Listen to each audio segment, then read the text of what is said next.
The views and opinions expressed during Love and Life with Lana and Dave are those only of the speakers and guests and do not necessarily reflect the official policy or the position of our podcast hosts or affiliates. Any content provided is not intended to malign any religion, ethnic group, club, organization, company, individual, anyone, or anything. All right, let's do it.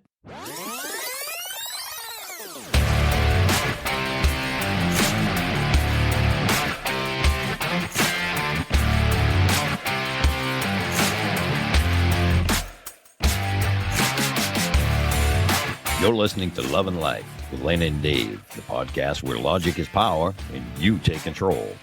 Thank you for tuning in and making the choice to listen in and get ideas for your own love and life. Now, here are your hosts, Lana Williams and David Vaccaro. This podcast, we're going to talk about grief. Basically, I'm going to start with just some of the stuff that goes on centered around grief and loss. And I'll tell you a little story about how I came up with this. It is, and I mentioned this a little bit in the last podcast, it has been 25 years since The Sopranos was released. And I believe it was released like something like January 10th, 1999. So, HBO starts running the series. And my problem is if I'm flipping through channels and I see an episode of Sopranos, it is inevitable that I will end up in a binge. I don't know why this happens to me, but it does. And there's a couple of shows like that, but for the most part, I've seen that show from beginning to end several times.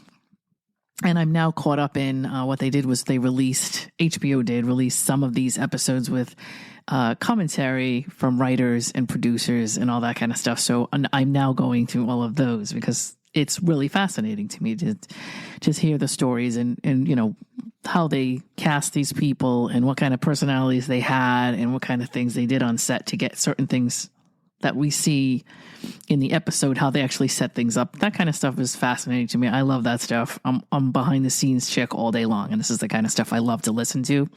So of course it's like M&Ms for me, these episodes, with Imperioli and David Chase and, Bogdanovich and these guys talking about different things that they did to make up these scenes, So anyway, in season 3, episode 2, Nancy Marchand, who played Tony Soprano's mother, and if you've never seen the show, it's basically one of the main storylines of the show is that Tony Soprano's, he's kind of a mob boss, but some stuff's going on in his life where he starts to become psychologically unstable and starts to have panic attacks. And so he ends up with a therapist. And most of the show, he's just walking in and sitting down, talking to the therapist about things that are going on in his life. But they also walk you through things that go on in his family and things that go on with his friends and with guys he works with and that kind of stuff. And Nancy Marchand was a woman who played his mother, and she was basically a borderline personality. Now, I don't know if this is something that was diagnosed or not, but I guess through description of how she was and what she did, his therapist pretty much kind of pegged her as a borderline personality. And he went through some stress with that. And, she was a typical mother, and she was pretty toxic to him and his family. And it wasn't just her. I mean, there were a lot of things that went on with his parents and his relatives and his uncles, and that was toxic to him. And, he became, of course, toxic as far as a relative of his elders. He sort of was passing on some of that stuff. Anyway, long story short, one episode was his mom passed away. Now, she passed away in real life, Nancy Marchand, during the show. And so the episode is, there's an episode about just the death of his mother and him finding out about her death and all of the things that go along with this particular topic and how he handles it and how people around him handle it, how his siblings handle it, how his dad's brother handles it, and all that kind of stuff. I grabbed a whole bunch of notes from this because it was actually a really important episode to me. One, there's a lot of things about the character of his mother, Olivia, that trigger me or that to some degree I relate to. And I found out through some commentary that I guess David Chase's mother was that way. And so Tony Soprano's mother in the show is basically, I guess, based loosely on David Chase's mother. But it really struck me as some of the stuff that he went through listening to his mother and some of the stuff that she did.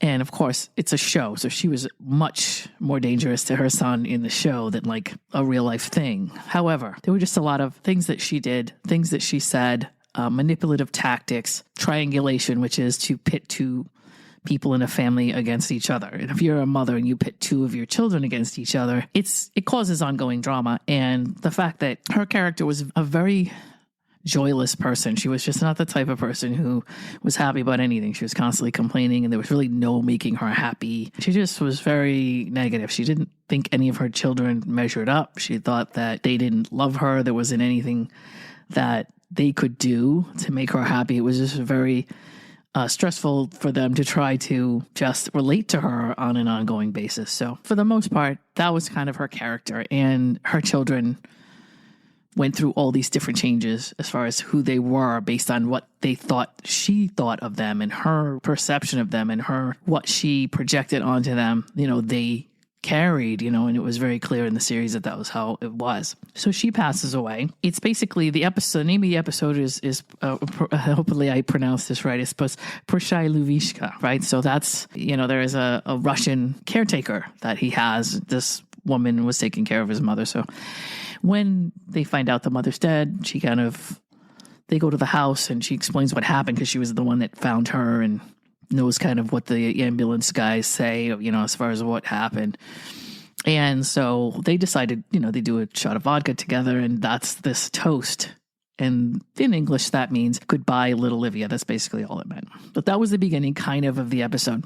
And then there were several things that went on in this episode that I just wanted to bring up as like part of the grief process. And the first thing I want to do is say that, everybody grieves differently, right? So, and every situation is different, right? It could be your dog that died. It could be your mom that died. It could be your sister or brother that died. It could be a child that died.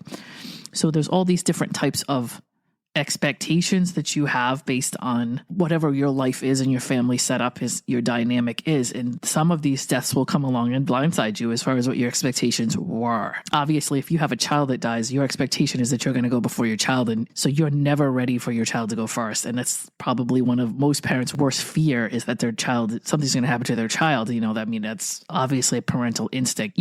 Going back to Tony Soprano, not all parents have that instinct. Just going to say that. It is a natural instinct, and it's something that most parents have. However, it is not a guarantee. Just because you give birth to something doesn't mean you care about it. And that's a sad reality of life, right? But that does happen in some families and some children that have had to cut off their parents for whatever reason. But anyway, we're going to get into that in some other episode. But back to death, there was some mixed feelings that he had that I understood. And I think they're more normal than you would think, right? So if there's a death in the family, there's all these things that traditionally, I guess, we passed on. There's some things that go on because of how we were raised and what the society or the region that we live in, that kind of small circle that we live in, and the kind of things that we learn based on the stuff that we see as we're growing up, that we carry on. Now, some of it makes sense and some of it doesn't. Some of it is just when someone dies, obviously there's a piece of comfort that you need to take, right? Or there are a lot of people that don't really know how to make sense of it or feel like they need to do something to cope with it, right? So different people do different things. I'm a writer, and I don't write as an author. Of course, maybe someday I will put a book together. I've thought about it, but I'm a writer as in that's therapeutic for me to write, for me to sit down and I have to get stuff out of my head. I don't like a bunch of stuff swirling around in my head based on some tragic thing that happened. So I've got to write it down. I've got to put it down somewhere and get it concrete. Even if I don't keep it, the process of getting it from my head onto some paper, or like this podcast, getting it somewhere so that it's documented, and I'd like to say that it's organized a little better than it is, but that's another story. But, just getting it somewhere so that, I don't know, in my head, that there are things that I don't want to forget, but they will plague me if I don't dump them somewhere. And I think as human beings, we're probably like that. There's venting and things called trauma dumps and info dumps. Those are things that people do as a way to cope with their personality or the things that are happening. I mean, most of us need to soundboard off of someone to some degree, or something to some degree, in order to feel normal. So that's a normal human process to purge somewhere vomit somewhere, right? So that's not really out of the ordinary, but for me, writing is what helps me to cope. Writing and like working a lot and just keeping myself busy. And when my mother died, I actually went through a process of trying to make sure that everybody around me was okay. And I actually felt like everyone else, and this isn't a superiority complex by any means, but it's just like I feel like everyone around me needs the support really more than I do. So what I do is like I try to go and put myself in that person's shoes to understand where they're coming from and maybe try to give whatever it is that I think they need, provide some kind of stability or comfort. Or I'm pretty much an acts of service person, and that's a love language, but that means that I'm going to make sure stuff that you can't deal with at the moment that you always do, I'm going to try to step in and keep some kind of structure for you for those things. That means I'm going to try to make sure you have food. I'm going to make sure that I'm just going to come in and do stupid things maybe for you that you always want to make sure are okay, but like you're too busy grieving to deal with. That's kind of what I'll do. That's really how I best support people is to provide some structure and some normalcy, I guess, to what it is that they're dealing with, right? So some people like cry. It's fairly common, I believe, that you'll get reminders of that person every so often, and you'll just, where you almost have to say to yourself, oh, that's right. Like sometimes you just forget. It's the weirdest thing. I don't know if that's the way your brain deals with trauma, but you forget. When my mom died, I went through something like, God, it was probably a month or so of just wake ups where every time I woke up, I realized that she was gone again. That was something that happened in the beginning. And I think I don't think anything I go through is unique. So I believe that was probably something that I share with a lot of people. I'm sure a lot of people that have lost somebody that's like really like intrinsic to their lives, like something really embedded in their lives that they really couldn't imagine losing. That person for a very long time, especially in the first year, you have to remember that you can't contact them. You have to remember that you can't reach out to them. And there are a lot of times where you go to do it and then realize, oh, I can't do that. It's just such an automatic habit for us. I mean, I don't think it means anything except that we need to reassess and redirect what we're doing just because it's so ingrained in us to pick up the phone and call this person or talk to this person about something or whatever. That person held a specific post in our lives and they filled a spot that's now missing. So, of course, we just have to, that I have to relearn this. I can't just pick up the phone and call this person anymore. That person is on the other end. And it will trigger sadness for some of us, right? Anyway, some of the things that he went through in this episode brought up, I just wanted to bring up some of the subtopics of grief. And so obviously parents are the worst, not the worst, but that's one of the toughest things for you to do is lose your parent, right? But it's also something that is like, so you can't do anything about it. Those people are going to go, they're going to go at some point. Like, they can't live forever. Believe me, some of us would love to have our parents live forever, but I mean, it's obviously a circle of life thing, right? So I think that we don't talk about grief and death and arrangements and things like that enough. I think that I don't know what it is. If we think it's some kind of taboo where we're going to bring death on by talking about it or what it is, this country is very adverse to discussing like death and funeral arrangements and financial arrangements and things like that. I don't know why, but all of us, when our parents start to say, listen, here's what I want to do. I mean, I've seen my friends do it. I've actually done it. Kids and the other people are like, oh, God forbid, don't talk about that. I don't want to talk about that. That's morbid. All that kind of stuff is social programming. And what happens is it's going to happen whether we discuss it or not. In a lot of cases, in my family, for sure, I've been dealing with this for over 10 years at this point. Stuff gets left undone and stuff doesn't get resolved. And, it could cause financial hardship. It could cause issues with property and things like that. There's all kinds of things that can go on if you don't sit down and have that talk.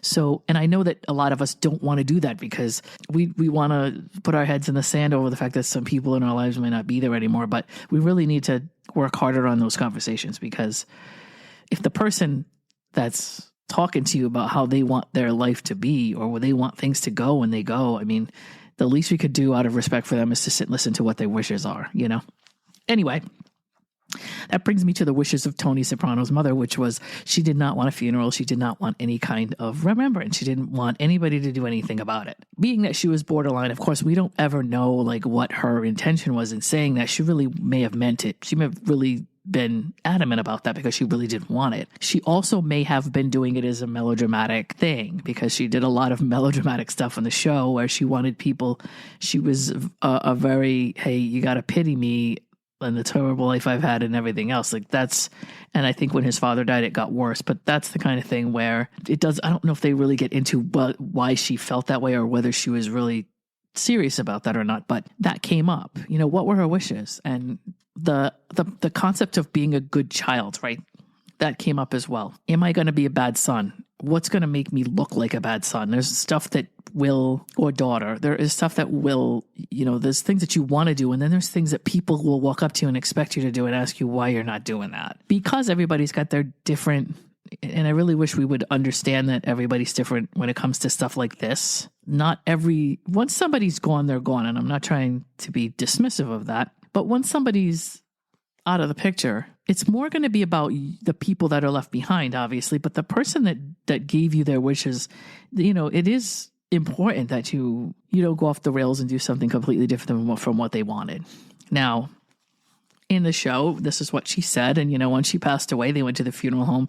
And the very first thing that starts coming up between him and his sister Janice and his other sister, they knew that she didn't want any arrangements made. And that's the first thing he says is, okay, well, she didn't want any arrangements. She didn't want anything. You know, we'll get a simple urn. That'll be the end of it. And then they get to the funeral home and the expectations start coming from the funeral director. And he's like, well, you're not going to do anything. You're just not going to do anything. So it turns into a thing where they did have a funeral home gathering, and then they had a gathering at the house, and you've got the family that did something that they shouldn't have done because the wishes were not to have anything, and then you have the people that are secondary to the family. You've got their wives and you've got friends of the family members that watched them deal with abuse from this woman and watched them suffer at the hands of this woman, where they're like, okay, you've got that weird dynamic of, well, you're a family member, but this is what this woman did to you for years, and so you're now honoring her. And I think it's a big bunch of BS, but like, I guess I can't say anything because we're all in this environment where everybody has to act a certain way. There's like this face you've got to put on, and there's this facade that you've got to follow, right? So that's the wish. You know, to me, that's the part where what somebody wants to do, can you honor that? If you don't want to do anything, if let's say you don't want to have a funeral, you don't want to have any kind of services, maybe there's 2 or 3 people in your life that you want to kind of get together and drink wine and talk about you and have a good time, and that's the end of it. If somebody else comes along, or if somebody within that family that you've talked to comes along and throws a $20,000 funeral and services, it's a little bit off the beaten path of what it is. You know, it's fine if 3 or 4 people or 5 or 6 people get together and it's a little bigger than you planned it to be. Of course, you have to expect to go with the flow on these things. But if it becomes a big elaborate thing, you know, you can say with pretty good certainty that you're not following somebody's wishes at all if that's what happens. There's the person's wish, and then there's the generational trauma, right? So you've got this woman who knows what her life was like and why she became who she was, right? She, as a borderline personality, probably dealt with trauma from her parents, right? So she became who she was, obviously, from something that she went through. And it gets passed down. And I think that during funerals and when somebody passes is like when you see it the strongest, right? Where everybody does come together and they do their thing. But there's so many different types of grieving, and there is always generational trauma of things that have happened throughout somebody's life based on somebody that may or may not be involved in the grieving process, right? Again, she had some narcissistic traits, but I believe that for the most part, they were saying she was borderline, right? So that what I learned when my mom passed, there were some things that I went through. One of them was the orphan feeling. Now, for me, I didn't have my dad most of my life, but he died when I was in my 20s, early 20s, actually. But I never really knew him. So when my mom died, I had a feeling of like almost orphanism. And I would call that it. Having no parents, I almost felt like an unanchored person. Now, that's probably just like the way I see it. I'm sure it's not really like that. But technically, I have 2 parents that are gone. And those parents are why I'm alive. So to some degree, I have an orphan status at this point, right? Because my parents are, but obviously I had my family and things like that. But still, when your 2 primary caregivers are gone, you feel like an orphan. You just feel like, okay, well, I don't have any anchor. I don't have any roots here anymore, right? I'm just kind of free floating. That's kind of how I felt. There are things that you've tolerated your whole life. You've tolerated things from that person, and at that point you got to let it go. But sometimes it's hard to let it go. I do think that the grieving process is very complicated based on the person that you were with. There are some people that I know that have parents that were saints, and it was the best thing in the world. And when they left, it was the most awful thing for them. And this is a really important person to them, and that person was their rock and their support and their safe place to fall. I don't have that experience. I'm jealous of it. I'm not going to lie. I would love to be a person who had a parent that was like was my whole world to me and was like a loss. But I didn't really go through that per se when my mom died, because there were times we weren't speaking. There were times where she wasn't always a perfect parent, and I don't think anybody is. But regardless, I did learn that if you have a wound, you have a wound. It doesn't really matter whether the person who gave you the wound knew what they were doing or not. The wound is still there, and you still have to deal with what you're going to do with it. So I do understand that. That's something that I learned by my own podcast, listening to Melissa and the DBT lot from last year. That is the truth, right? So I have a trauma wound, and I've got to deal with it, right, in some way. And then you have to understand that like somebody else may grieve differently than you do. And in the show, you were seeing 3 different or several different types of grief. People that were showing up that you like didn't want there, or somebody that shows up to a funeral and they want to pay their respects, but not everybody there wants to see them show up. There's people that can't deal with grief and won't show up. But there are people there that wish that person would show up. And so there's all these kind of things that happen within the process, right? Depending on the personalities you're dealing with and the relationships that they had to the deceased, right? Or the decedent, I guess you would call it. And then you see people looking at each other and saying, well, are you really sad? Are you grieving the way I expect you to grieve? And that goes back to that whole playbook thing of, I was raised this way and this is the way we do it. And somebody from some other family may be attached to you and come show their respects for your sake, but may not grieve like you grieve, right? Some people don't cry. Some people go through complete dry spells where they're not crying. It doesn't mean they don't care. It's just that that's the way they deal with it. Some people disassociate. Some people try to please everybody. Some people show up and try to make sure they're handing everybody Kleenex and they're hugging everybody and they're talking to everybody about this person. Some people really do narrate their way through funeral homes. I've seen it where they're just talking to everybody, and it's almost disruptive in a way, but that's just the way they deal with it. Some people like to tell funny stories about the person who passed or make sure that everybody in the room is happy, that kind of thing. So just understand that like you may grieve a certain way, but looking across the room, if somebody isn't doing what you're doing, it doesn't mean that they care any less than you do or any more than you do or anything like that, that the two of you are very separately different as far as how you process the loss of a human being or a person, right? And obviously there's a spectrum of people that are coming through that are close or not as close with the person who's deceased as well. They may know that person through you, or they may know that person from work, or they may know that person from church, or whatever. So the relationships are all going to have different values and different depths and stuff like that. So that's also going to affect grief. The things that people say at sorrowful events, I say this because in the show, you see Tony at a loss for words several times, and it's because he doesn't really know what to say. He's going through his mixed feelings. So he's upset that she's gone. He can't believe it. He's a little shocked and sideswiped by the fact that she died. He wasn't expecting it. He probably had a little bit of grief because he just yelled at her like not long before she passed about something or other. So he probably felt bad about that. But also she put him through hell. I mean, in the show, she puts an attempt on his life. And that's a whole nother story. But that's not something he can forget. And the fact that she died doesn't make her a saint, right? So there's that mixed feeling of, I feel bad that she's gone, because these are people that are in your life forever. And I will be honest with you, it doesn't really matter in what capacity they're in your life. When somebody's in your life permanently, a day in and day out and that kind of thing, and they're gone, there's going to be a loss there just because it's missing. It's now not there. Like if you noticed anything, and I'm not trying to compare people to inanimate objects, but if there's anything in your house that you like, it's there, but you don't really need it, but you don't, it's just something that is there. Every time you pass it, it's there. It's just something that's part of the decor of your house.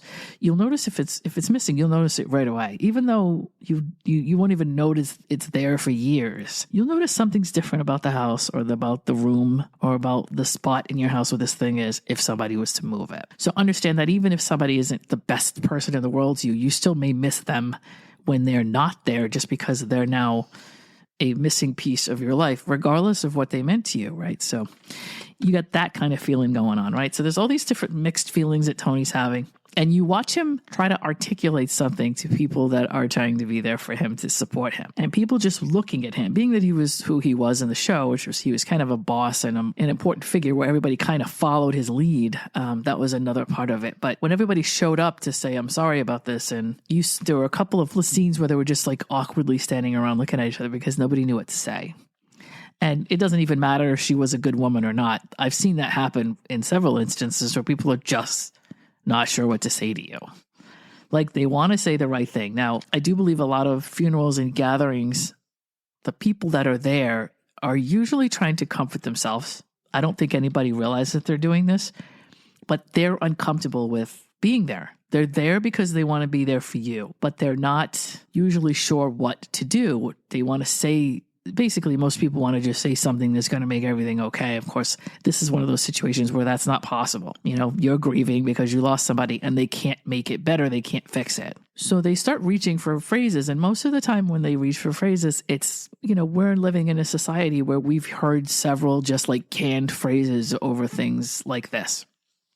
And I'll be honest with you, there's nothing wrong with those phrases, but I try really hard to come from the heart and say things to people when they've gone through stuff like this. That's original to me. I try really hard not to parrot stuff I've heard just because I feel like in my case, I'm not saying this for anybody else but me, it feels contrived and it feels disingenuous if I just say, I'm sorry for your loss, right?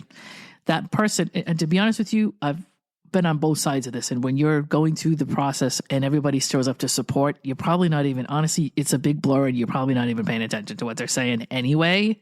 But still, on my end, I feel like it's the least I can do than to be genuine with how I feel. And most of the time, I wish for them things that I wish they could have. I know I can't give them those things, but I wish, if it was possible for me to muster something up at a wish, I generally wish for them to have things that they need at a time of grief. I wish you comfort. I wish you peace. I wish you understanding. These are all things that you don't have. When somebody dies, you're not comfortable, you're not at peace, and you're usually like, why is this happening? And so those are the three things, to me at least, when I've gone through it, that I would wish I had. Again, you can't hand these things to somebody, but you could wish those things. Yourself and your family. I wish that, that I wish you strength. I wish you support. I wish, that everybody that you knew and loved were there for you. That's kind of the stuff and if it's somebody that's I know and I was also close to or knew enough, then maybe I'll offer something about that person, that something that meant something to me that they did or said or whatever, because it made a difference in my life. I'll usually try to convey that. It depends on, obviously, I try to watch the situation and not say something that is out of turn for whatever's happening at the moment. So I choose my words carefully, but that's something I may do. I may do it right there and then. I may do it towards the end of the service. I may do it, that a week later when I talk to them on the phone or whatever it is. But there was this one line that Tony said, well, at least she didn't suffer. Now, I don't remember. I think it started at the beginning of the episode because she had a massive stroke. And it started with the EMTs. And I think the EMTs, people will say things to make you feel better because there's no reason not to. Like you might as well, right? So the EMT said, well, she had a massive stroke and don't worry about it. She didn't suffer. So then the caretaker repeats that. She parrots that. Well, she didn't suffer. She went really quick and she didn't suffer. Well, this is what they said. And then that line got parroted throughout the show. And it is funny. It's something that people reached for because they didn't know what else to say. And because they saw someone saying it, they thought, well, that made me feel better. So let me pass that on. So it became a parroted phrase and it was just almost comical at some point because people kept repeating it. I believe he said she didn't suffer. And when he did that, it was like at the funeral because he had heard from the caregiver that she didn't suffer. And she had heard it from the EMTs that she didn't suffer. So eventually his friends in the business per se started parroting that back at him. Well, at least she didn't suffer. They didn't have anything else to say. They didn't know what else to say. And so like I said, it became almost like a comedy skit at some point where this is the thing they grasped for. This is the phrase that they didn't know what else to do. So they just grabbed that phrase and called it a day. It's different phrases and different types of things. Also, a friend of mine once told me after losing his daughter that people come through the house and they do their thing. There are two things that he said to me that I thought were kind of worth repeating. And one of them was that he eventually it got tedious to listen to the phrases, that the things that people were saying that was similar to or just a repeat of what he had heard before. Of course, when you go through something like that, you're standing there and you're receiving condolences from others. Meanwhile, you're trying to think about everything you need to do, whether you've had to go identify a body, whether you've had to deal with funeral expenses and what kind of casket you're getting in, and all the things that you're dealing with that come with that, did I pay the electric bill? Whatever it is going through your head because you're in a mess, right? Everything is very chaotic. And so it becomes a thing where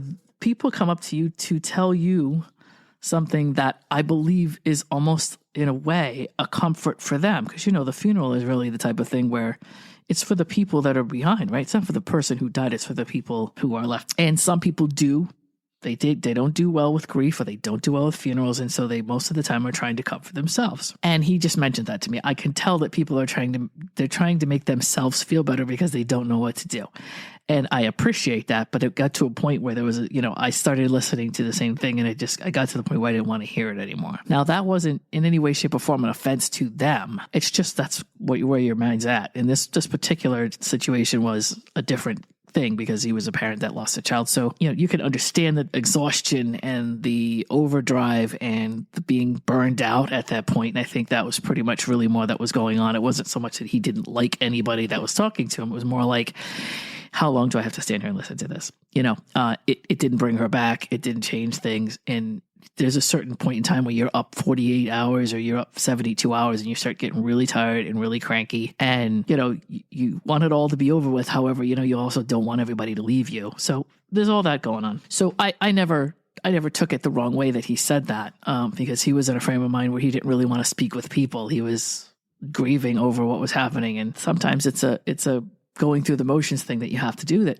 you may not be mentally, emotionally, even physically up for at that point, right? Because you're entertaining in a way a bunch of guests. It sounds weird, but that's what you're doing. So you want to make sure everybody has what they need, and you want to make sure everybody has their time with you to say what they need to say, and then you kind of say, thank you back. That's and again, I'm like a female Seinfeld, right? So I have these little things that I break down and I watch, and it sounds like, oh, this is what we do. But like, I'm the type of person to break that down and say, look what's happening here. Like, this is really a dynamic of a change of power where somebody is standing back and they're coming to you saying, I'm sorry. I am sorry for your loss. I can't imagine what you must be going through, or whatever it is that they're saying. And you're really receiving their support for your grief, but really to some degree, their words of comfort or comfort for themselves, right? Because people give what they want, people offer what they would want from you, and you saying thank you back, right? It is somewhat of a traditional process, and it is somewhat of a structured thing. It's an expected thing. It's a traditional thing. It's a societal thing, right? It's all good and fine, but sometimes it can be repetitive and it can be tedious, and not for any other reason except that you're just in a place where you're just having a hard time, where you just want to go lay down somewhere and get drunk, and you're dealing with 3 or 4 hours of a service and 4 or 5 hours of funeral procession and all that kind of stuff, and then things that go on back at your house. I mean, the funerals are for some people, it can be a 2 or 3 day experience. And then there's the truth tellers. Now, the one thing about the show that I thought was great was that Tony's Sopranos wife, Carmela, who was played by Edie Falco, has seen firsthand, right, what this woman has done to him, to her children, to her, and the toxicity that she spread like throughout their family. So there was a point in time where she just lost it at the end of the show and said, this is ridiculous. This is a bunch of bullshit. And she said, I'm trying to set an example for my children, right? My children are in the room and I would like them to have a good example of what to do in a situation like this. However, like, I can't stand here and this is a big play and everybody's in it, and I'm trying to figure out, like, this is a weird alternate reality where, like, I know everybody in this room could not deal with this woman, and this woman has put all of us through hell, and oh, by the way, she didn't want any of this. Like, we've been doing this for all day long, and like, she'd never wanted any of this. And then she starts to discuss why that is. So there's always the truth teller. There's always the one that's like in the room going, this is like a charade. And how long do we have to do this? And some people just can't deal with it and will say something before it all ends. Like, I just can't take it anymore. Like, let's be honest here. Is that good or bad? I don't know. I happen to be a truth teller, but with things like this, and again, if I was married to somebody whose mom passed and she put him through absolute hell, I'd be honest with you, I can't say that I wouldn't step forward and be like, okay, this is nuts. I can't, I love her character for that reason, because sometimes she just can't deal with the BS, right? So all of that is stuff that I just wanted to get into as far as grief's concerned, right? What our societal expectations are, right? Our mixed feelings, is the person that passed away, were they a good person to us? Did they treat us like shit sometimes, Are we relieved that they passed? Are we in denial about their passing, right? Are we sanctifying someone, right? Where somebody's put somebody through hell, or put a bunch of people through hell their entire lives, and then once they die, do we anoint them with sainthood? Talk about what a wonderful woman she was, or what a wonderful man they were, or, are we ignoring the fact that it's so hard with mixed feelings right now? Don't get me wrong. I'm sure most of us have had mixed feelings, and a very few blessed people out there have had a really wonderful childhood and have parents that were saints the whole time they were alive, right? And they really are a loss. Some of us, don't necessarily feel that way, right? So that's kind of some of the stuff I wanted to bring up about this. I mean, I do think that we should really talk about it more. It's such a part of life that I don't think we should avoid it and treat it like a taboo topic. Because when it happens, most of us are unprepared for what to do with it. I think that a lot of us have trauma from death, based on the fact that we won't discuss it, before it happens. It's going to happen. It's either going to happen previous to it happening. We need to discuss it then, and we prepare ourselves for it. And of course, you can never be too prepared, and you're never ready when somebody passes away. But just the logistical aspects of it, they don't get discussed because people think it's morbid, and people think that it's negative. But it's such a part of life, and it's going to happen. It's an inevitability, right? The sanctifying thing was never something I appreciated. I'm not going to say that somebody was a complete saint because they passed. I'm going to say, well, this is how they were. If some of the things they did were negative, then I'm going to say some of the things they did were negative. It's not going to have anything to do with whether they're dead or alive. I'm not going to change the story. I mean, that's not my thing, So, then there's the martyr syndrome, and somebody saying, well, I've lost somebody, and everybody pay attention to me. I'm going to take this death and I'm going to make it a story about how I lost somebody. Detachment from family, displays of guilt. There was one part of the show where the son is trying to interpret Robert Frost, and the daughter kind of helps him through it. He's got some school assignment, and it's a Robert Frost poem about death. How do you interpret death, and how do you interpret what happens when you die, or your artistic visual of what death is also important, right? And that brings me back to writing, or there's things that people do to cope with death and trauma, and some of them are artistic. Some people like to paint, some people like to sing, some people like to write, and some of that stuff is actually therapeutic for that person, right? So when somebody deals with the death of somebody really close to them, they may do things that you're not used to seeing them do, but they're trying somehow or other to cope with what's happening. So you got to allow them that, right?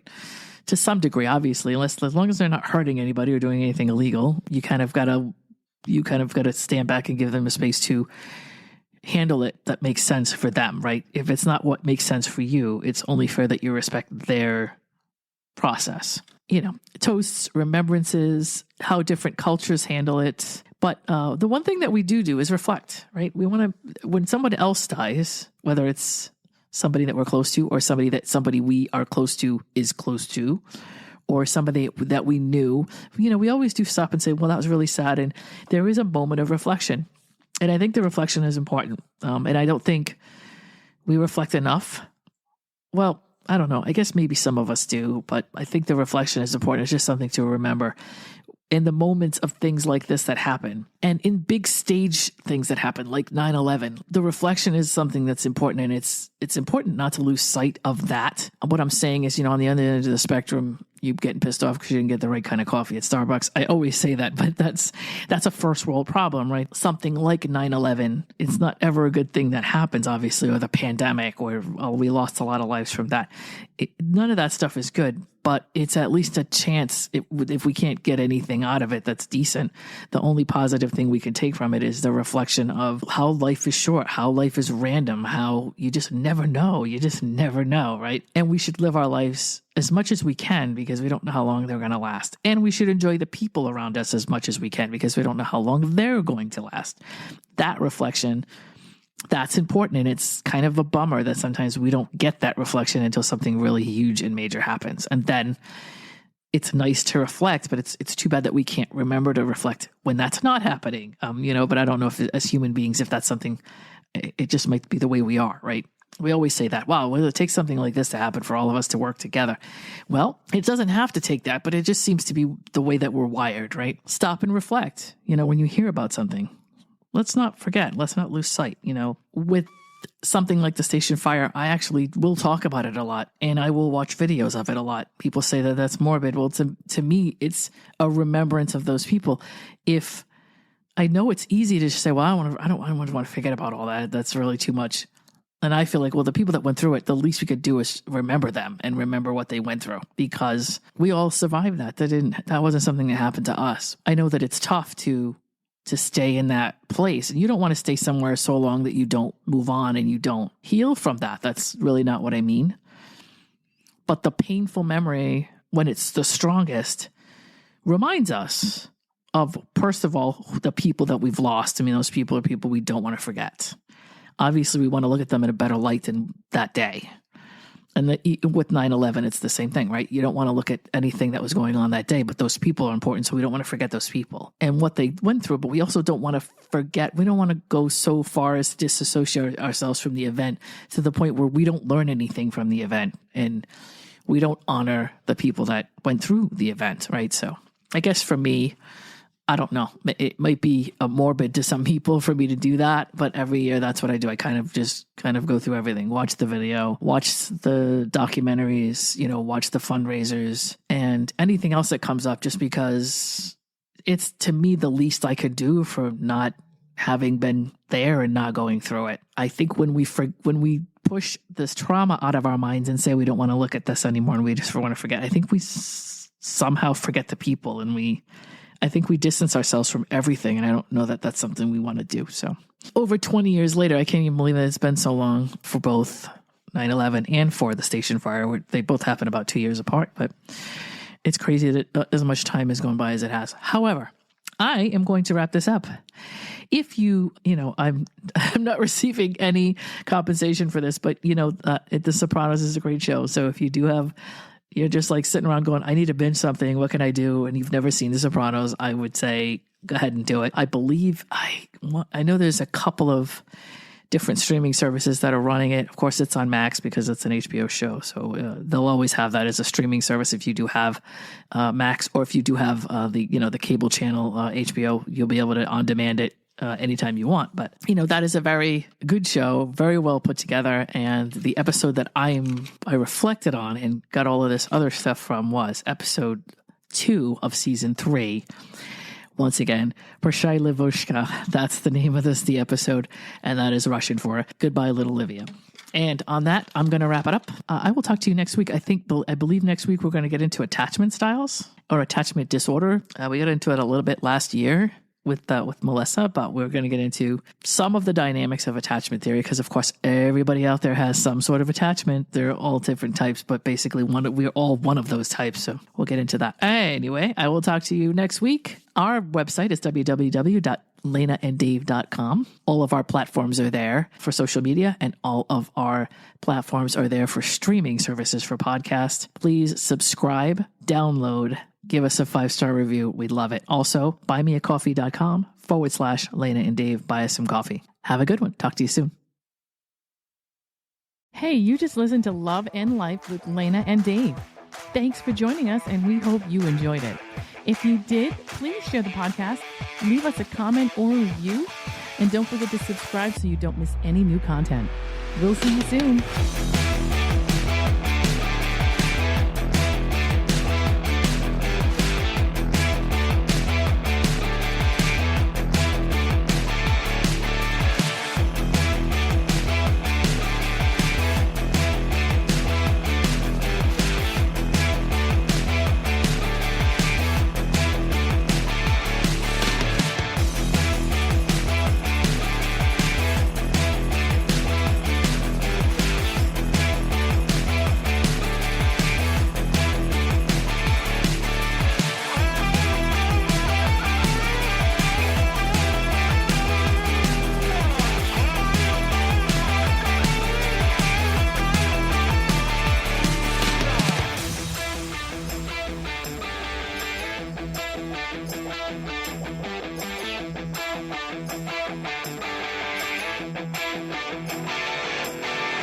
Bye.